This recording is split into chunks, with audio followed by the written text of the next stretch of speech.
Rusty Rabbit. It's been a while since I haven't played this game. Since the demo, pretty much. Getting the chassis to look this good took a lot of time.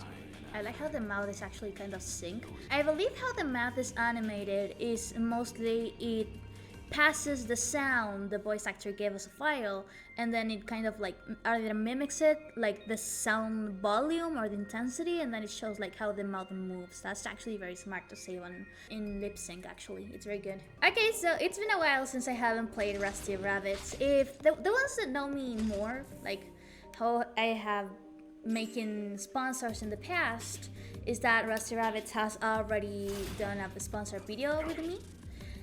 And honestly, I really like the game, and I was hoping I could play it again, and now I can play it again. Okay, I have to admit, I am also a sucker for platformer games. I'm so happy to get to play a game from the demo to the final place.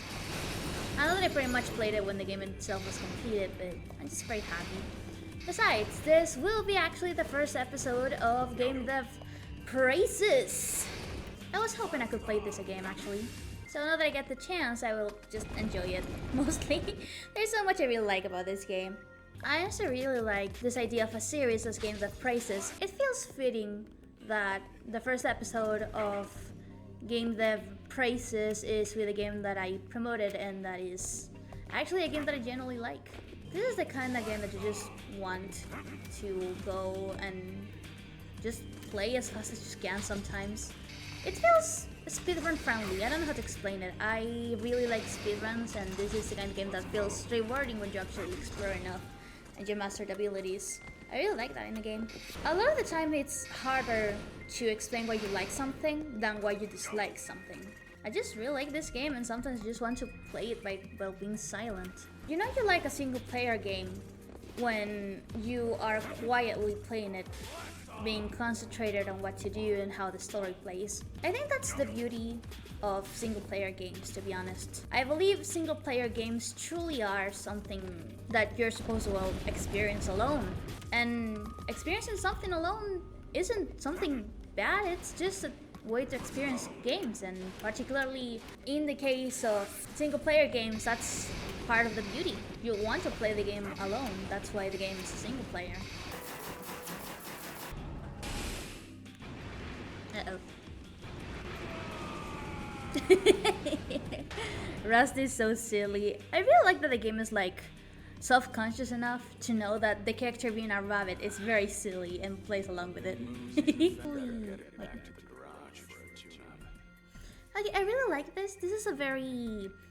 I'd say it's not very unique way of presenting something, but it is something that I don't see a lot of people talk about when it comes to game development. Mostly, a lot of games start with you having like the best power-ups and all that stuff, and then you have like the armor broken down, or you just have something that just doesn't work. This is done because you want the player to want to keep playing, and now that they no longer have everything, all of this cool stuff they have, they want to keep playing and getting it back and then making it better. So I do think it's a very good way. It's not exactly unique, but it doesn't need to be. It's functional, and to be honest, I do like it. With that said, there's already a very big objective setting up for what will be the first part of the game, which is getting the Junkster back together. It's a very simple sounding objective, and it does get you into... It's not just getting to know the place, it's also having a core objective that doesn't feel too hard to be frustrating, but also not too simple that it feels like you're not doing anything. I do like that about tutorials. I have to admit, I like tutorials. I really do. They really give you an open window into what the game is like. Now you teach me where I have to go. Yippee! I don't know anything about this game, and for most games it's usually that way. Most players don't really know what they're getting into. And for its word, I really like it. That's the thrill of getting to play a new game you don't know nothing about. It's just getting to know what this whole experience is about. We're going to meet them. We're going to meet the BBs. Oh, the BBs. The BBs. The beloved. My beloved Rex, she's so cute. We just wanted to make sure you respect that. We hate getting appointments fights. They will get into fights, I'm so sure. Every time someone says, I don't want to get into fights, they get into fights. It's very much jinxing it. I have to admit, I have a very soft spot for characters like Stamp. I know that I'm young, but I do relate to him somewhat. He's not unlikable, and I like that about him. He's not unlikable, but he's not exactly welcoming to everyone. It's a very rare mix of how a character is depicted and how the others see him. And I just like it. I think the thing that I like the most about his dialogue is that he can come off to either cold or even rude to other characters, but to the player, he's mostly empathetic, and doing that in writing is actually kind of hard. Making a likable cold character is not as easy as it sounds, because it's very easy to come off as just rude or just edgy, but writing a character like Stamp, this takes stuff. And besides, a lot of his dialogues are actually for tutorial sake. And for what it's worth, I do think it's very good in teaching a new player what kind of game this is. The key is jumping down, as opposed to leaving a rabbit-shaped pancake on the ground. I would say that.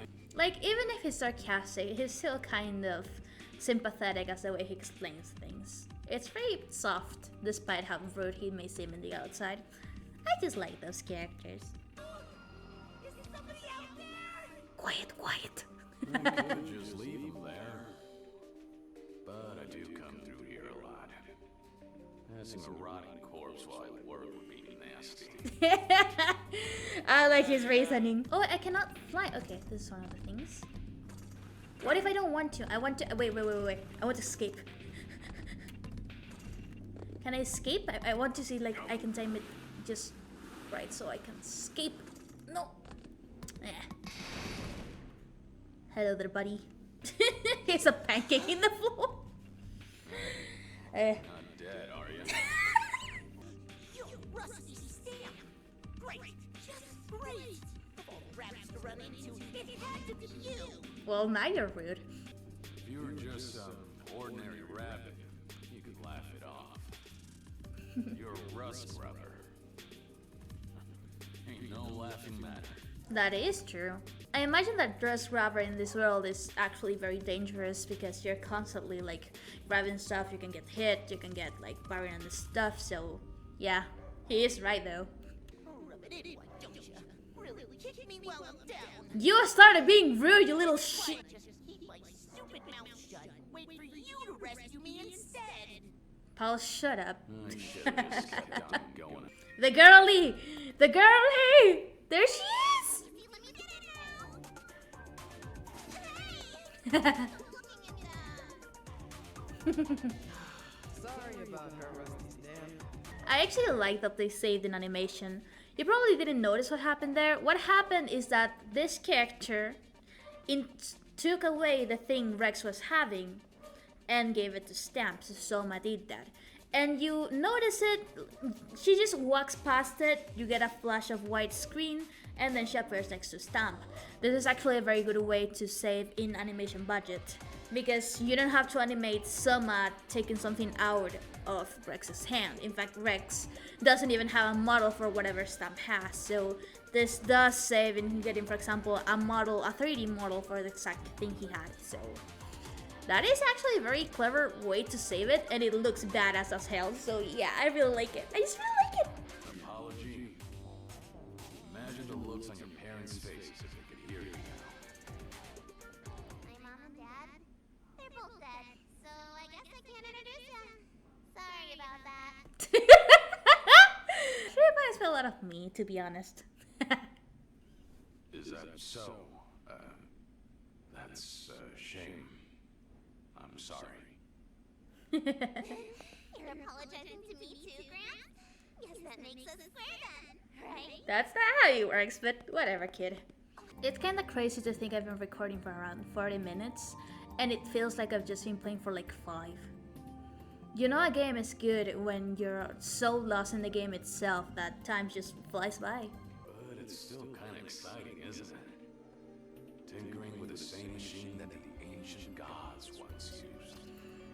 Stamp, I'm pretty sure you would get along with the people who think that the 80s were such an aesthetic time. Nah, he wouldn't. He would think those are posers. But he wouldn't use that word because he's too old for that. He's a boomer. Oh, I can jump! He looks so goofy. He's so goofy. I like how even the notes have a personality. I have to take all the junk. I cannot leave a single piece of junk behind. I have to get the junk. I have to get the junk. Yippee! I'm honored you remembered us. Nether, I do not trust you, and I don't know why. Is there any reason why I ought to help you out? You're just as stuck as we are if this door won't open, aren't you? It's in our best interest to cooperate. I actually really like how she's like negotiating. I can tell she's a leader. I do think she probably has some darkness to herself. It really sounds like that. And I do not trust Nether. I am so sorry. I do not know why I don't trust him, but I just don't. I don't know. I could just have a nice little nap here and wait until you kids find that ID thingy and bring it back. Well, according to what I've heard, you're a pretty impatient rabbit, Rusty Stamp. Did I hear wrong? She's negotiating with him. I really like her. I can tell she's smarter than she looks. She's very smart. I can tell that much. I'd like to know where you've heard that. Who's been gossiping about me, huh? It's called an ID card. Remember that. She did not answer. Come on, Heather. She avoided the question. She avoided the question. She's smart. She's very smart. I do not trust you. Why are you telling me this information? What's in it for you, huh? What's in it for you? So either Nether is just this like wholesome guy that just welcomes everyone, or he has some shit going on, because I can tell. Maybe I'm wrong, but I don't trust him. I don't trust him one bit. I don't trust him. I've never heard of a rust-grubbing crew being financed by an investor. Yeah, that's what I'm saying. Rust-grubbing seems more like a hobby. What's in it for an investor to want to sponsor these kids? I imagine Anna knows something. I can tell she's sharp, so... Okay, so there's a lot of the dialogue that makes me question about everything. I like this dialogue because I can make my theories in the beginning of the game, and actually that's very good if you want to keep the engagement. It's like, I have a weird feeling, but maybe it'll be correct later, maybe it'll be wrong, I don't know, maybe they have second intentions, maybe they don't. This is one of those ID cards Anna was talking about. Is this one of those things kids are talking nowadays? I love the boomer. He's a boomer. I like how he's Stamp, the one that is teaching us this. It really shows his experience in a very natural way as a tutorial. Wow, thanks, buddy. I believe I'm just going to leave this here. If you guys want to see more of a GameDev praises and you specifically want to see this game, I personally wouldn't mind playing more. This is a sponsor video. Thank you so much, Rusty Rabbits, again. And honestly, I really like the final result. I really do. This is the fan art I made for this episode. Remember to drink water, stay healthy, play Rusty Rabbits, and see you. Bye bye.